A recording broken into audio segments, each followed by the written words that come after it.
What we need for this, we'll walk through now. The most basic of items, obviously, beeswax. I've got pallets. That makes it easier to melt them down. They usually come in yellow or white. This is the more whitish version. This will only make a difference if you have a very light fabric. So that's number one. Technically, in terms of wax, that is all that you need. But the downside of if you only use this, if you iron it on, it can stay white, it can start cracking. So usually what you want to do is you want to mix something else in that.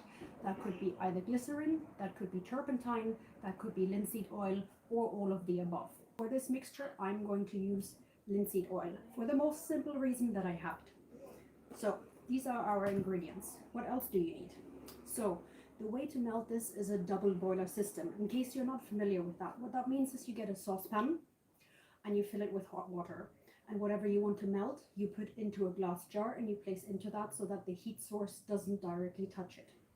Then you just let it melt on low heat because you want to make sure that you don't exceed the limit of the temperature of these things. So beeswax is usually around 65-70%.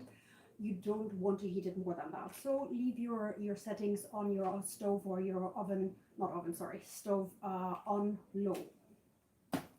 Once you've melted this, the other things that you'll want are an applicator.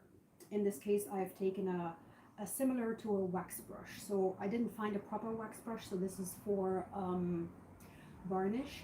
The good thing about this is it's natural bristles. That makes it easier to apply it onto the fabric and to massage it basically into the fabric. The other things you want is an iron.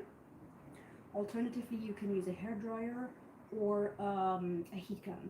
I prefer the iron because it allows me more selective heat application, and also it's just not as noisy. And for that then you want to use a baking paper so that you don't mess up your iron. Alternatively, you could also put some aluminium foil on top of it to cover it so not to mess up your iron. But I have a shop iron, so I don't really care as much, but I'm still using a grease paper. So I've got my mixture already on the stove. So to prepare everything, because it usually takes, depending on how much you're melting, 20 to 30 minutes to melt everything down.